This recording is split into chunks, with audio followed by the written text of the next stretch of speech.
Mr. Nara, thank you for being with us. Welcome. We're really happy to partner with Pringles Partners on hosting you here. I'm at the Bay Area Council. We're the regional organization for the business community in the Bay Area, Silicon Valley. We do a lot of tech work, do a lot of global work, and we're always pleased when senior visitors come from around the world, especially from India. So thanks so much for being here. A lot of this links to the AI mission in India and the AI summit coming up in New Delhi just after the turn of the year. So there's sort of a feed in to that entire process. I think Andhra Pradesh is a particularly interesting place for us because I think Google's largest investment, I think in the world, certainly in India, is in the state of Andhra Pradesh, so a big vote of confidence in what's happening in leadership in Andhra Pradesh. So you're very relevant to us here. So we're hoping from this conversation, anybody here will have the opportunity to follow up on anything that we talk about today. I think we're a pretty intimate group. We can maybe just introduce ourselves briefly, and then we'd love to hear from you. Well, I'm Vish Mishra. I've been in Delhi for 48 years, in America for 58 years. So I went to school in BHU, and age 22 graduated, and immediately came to America. So never lived or worked a single day in my life in India, but I always kept in touch with India. So a technology professional turned technology entrepreneur turned technology venture capitalist. And we decided to go to India, to invest in India, 2004. Before Silicon Valley people, VC discovered India, we said, okay, India is going to be rising, middle class rising, a lot of people have jobs, careers, etc. So we allocated, and we funded a lot of companies, many who shut down, as you know, typical stuff. But we have two companies left in the portfolio, huge. One company called Billus. This electronic bill payment company, that's our company. $5 billion valuation for this company. 3 IT guys from Bombay, with the early 30s, okay, we fund them. I got to meet your father, okay, I think I mentioned it last time. I happened to be part of Bill Clinton's presidential delegation. We went to India in 2000 to discover because the US wasn't doing. And of course, Hyderabad was the city that hosted him when he was there. So I remember vividly, your dad was known even back that time, the laptop toting, PowerPoint slide, high-tech, chief minister, no one like him anywhere in the world, okay, not just in India, but nowhere in the world. And I remember Bill Clinton was on the stage, he said, well, there's no way I can match your skill. So I just have to give my speech from memory while you can show your PowerPoint slides. So I fell in love with Hyderabad. I'm on the board of a company that started in Hyderabad currently, and then they operate in Costa Rica, plus, I sit on multiple boards and stuff like that. Anyway, so that's the kind of long background, all in tech all my life. Okay, so, great, perfect, thank you. Luke Kowalski, I'm a Senior Vice President at Oracle, and we have a very, very large presence in India, both from a data center employee and innovation ecosystem perspective, so very, very glad to be here and scanning all the impressive statistics on the posters already. So thank you for the visit. My name is Song Yun. I'm a managing partner of Principal Venture Partners. We invest in early stage AI native companies. I'm on the board of HP, Hewlett-Packard, and MIT. HP has a big presence in India, of course, and I've been running a gaming company. India has been a very important market for our gaming industry, so really glad to be here. Thank you. My name is Benjamin Larson. I'm at AI Safety with the World Economic Forum based in San Francisco, leading work on AI safety when it comes to AI agents and also looking at AGI, where we have a Global Future Council that is looking a bit into the future. But very nice to meet you and looking forward to the conversation. Audrey Duet from the World Economic Forum at the Center for AI Excellence. I am head of AI and data innovation. Working with Ben on the latest advances in AI, but also how to use the technology for benefits on climate as well as security and governance. So we have a lot of work on that, and we work closely with India with the Center for AI Excellence over there. Hi, Abhishek. I work with Government of Andhra Pradesh. I had an agency called Andhra Pradesh Industrial Infrastructure Corporation. We are responsible for creation of all the industrial parks, facilitating. We have a land bank of around 2 lakh acres. So that's what we do. Hi, my name is Nilay Varma. I'm a CEO of a company called Primus Partners, which is India's largest owned Big Four consulting firm. But I've spent about 20 years in Big Four consulting before this. And I think the biggest thing for me in my introduction is I work with the leadership of the government of Andhra Pradesh, which is one of the most progressive. So when you spoke about at that particular point of time, things haven't changed. He's still the chief minister who people look up to, and I guess now he also is supported very, very well by our honorable minister. And I think Google's expansion in India was really an example of how the new leadership is driving growth in our state.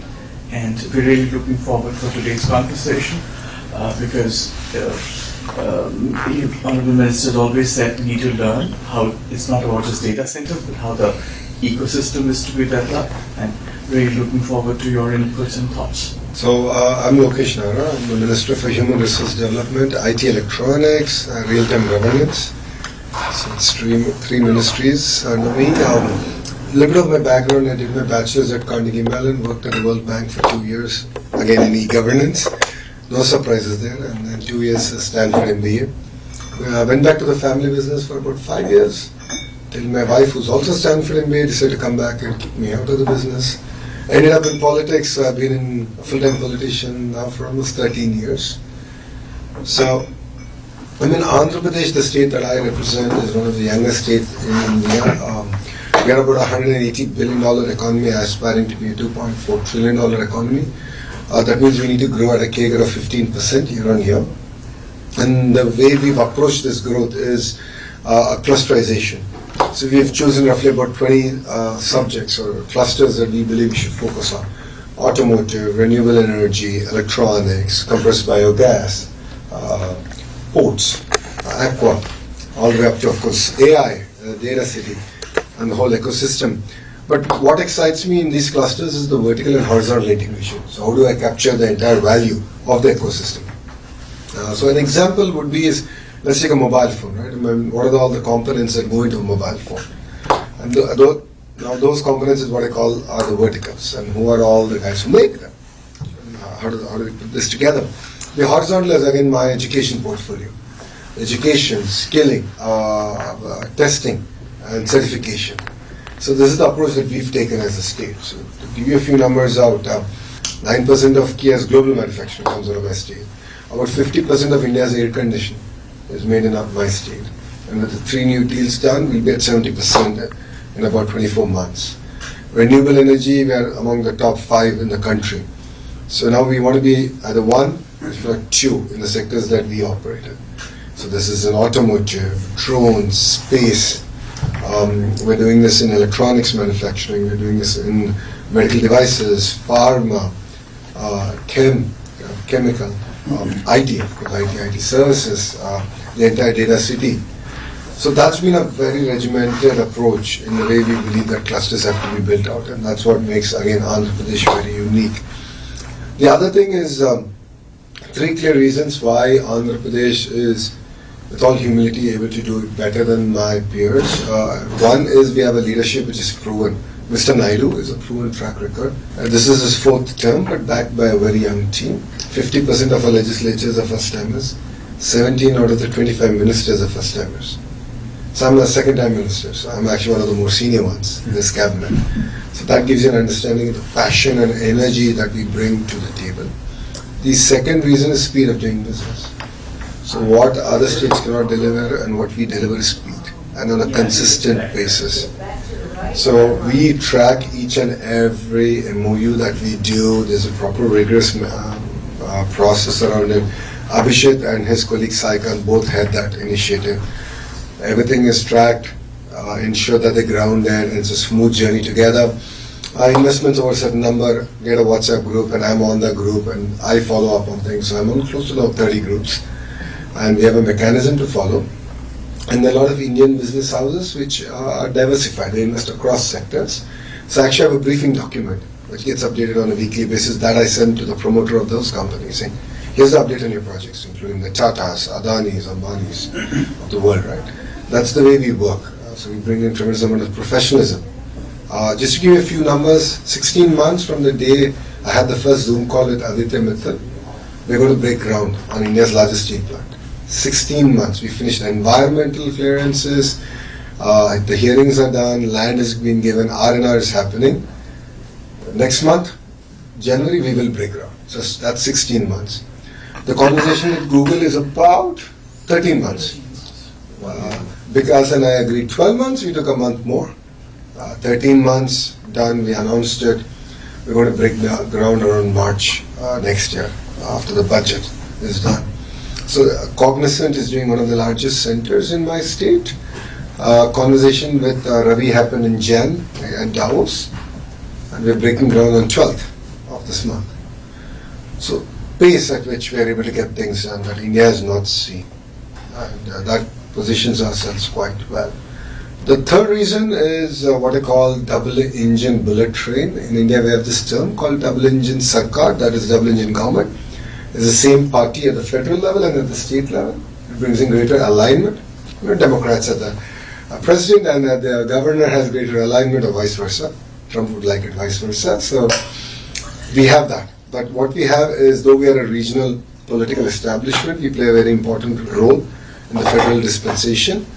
And Mr. Naidu is known to positively influence policy in the interest, of course, of the nation, and the state gets a first mover advantage. Case in point, ArcelorMittal project. Case in point, what we have done with Google. And Mr. Naidu is known for it. This is his fourth term. He's done this dozens of times in his first 3 terms. So that's why we are very unique, well positioned, and that's why you hear about us a lot more in the last 18 months than any other state in India. So yeah, we are really excited. And coming to AI, and why we are here, right? So for us, we believe that the investment of Google is just the beginning.